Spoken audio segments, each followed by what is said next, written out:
Welcome to the Explainer. Look, today we're tackling something that practically every CCNP wireless candidate loses sleep over.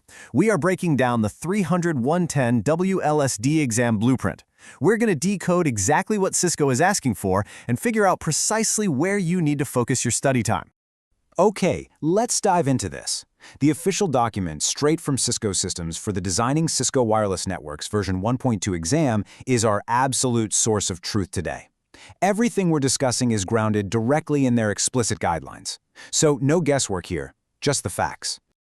Before we get into the weeds, I want you to burn this number into your memory. 90. The 300-110 exam is exactly 90 minutes long. And honestly, that is just not a lot of time when you're dealing with complex wireless architectures. This crucial logistical fact really sets the stakes right from the start. You don't just need to know the material. You need a highly efficient study strategy so you can recall it instantly under pressure.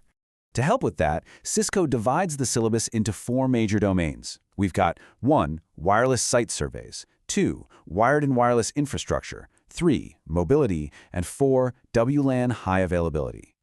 And this brilliantly illustrates exactly how to allocate your time.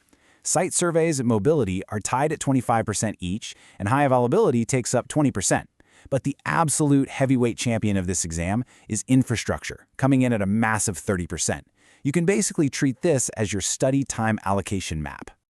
All right, let's get into Section 1, Wireless Site Surveys, which again is 25% of the exam. Every successful wireless design starts with aggressive requirement collection. I mean, you can't design what you don't understand, right? The blueprint demands that you know how to evaluate constraints. You need to look at client density, like how many devices are actually packing into a space. You've got to account for real-time applications, choose the right AP and antenna types, and determine the specific deployment type.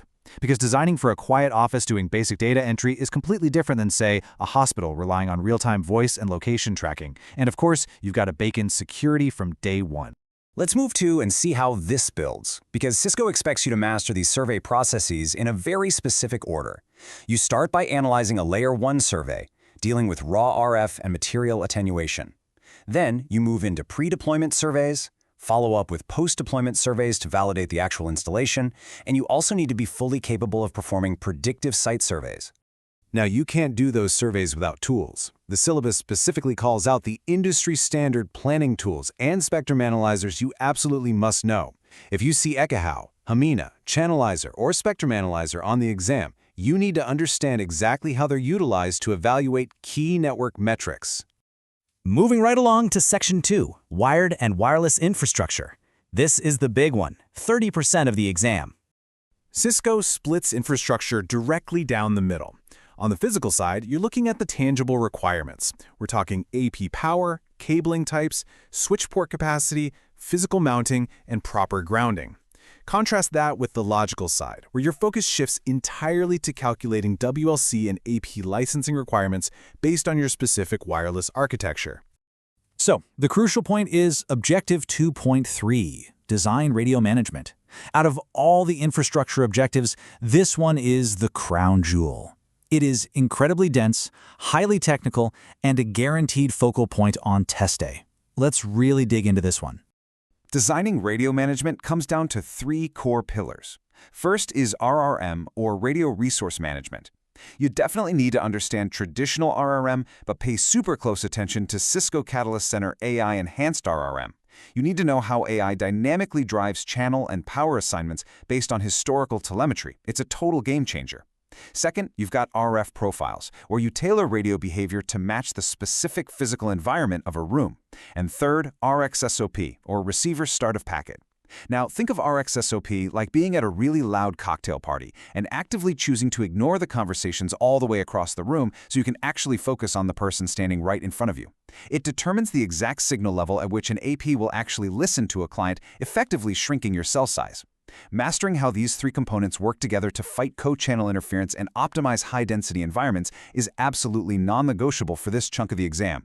Once you have your radio management completely dialed in, the blueprint states you must apply that design to various network types. How does your design change when you're optimizing for voice and video versus just standard data? How do you configure for location services, specifically utilizing Cisco Spaces? Plus, you need to understand the mechanics of wireless bridging, or mesh networks. That includes their modes of operation, Ethernet bridging, and how workgroup bridges handle roaming. All right, Section 3, mobility, bringing us to another heavily weighted 25% chunk. Mobility is all about seamless movement, and the core objectives here are pretty clear-cut. You need to design mobility groups based on specific mobility roles. You absolutely must be prepared to optimize client roaming. I mean, nobody wants a dropped voice call while they're walking down the hall, right? You also need to know how to validate mobility tunneling for both the data and control paths. And lastly, you have to be able to accurately describe site tags and explain how they dictate AP grouping and behavior. Finally, Section 4, WLAN high availability, which makes up the last 20% of the exam. Now, what's really interesting about this is that high availability requires two distinct strategies. On the controller side, you are designing for network availability through lag, implementing stateful switchover, or SSO, and managing controller priority and redundancy using anchor controllers. But then, on the AP side, the strategy shifts to AP prioritization, configuring fallback by assigning primary, secondary, and tertiary controllers, and really understanding the unique role of the embedded wireless controller. And there we have it.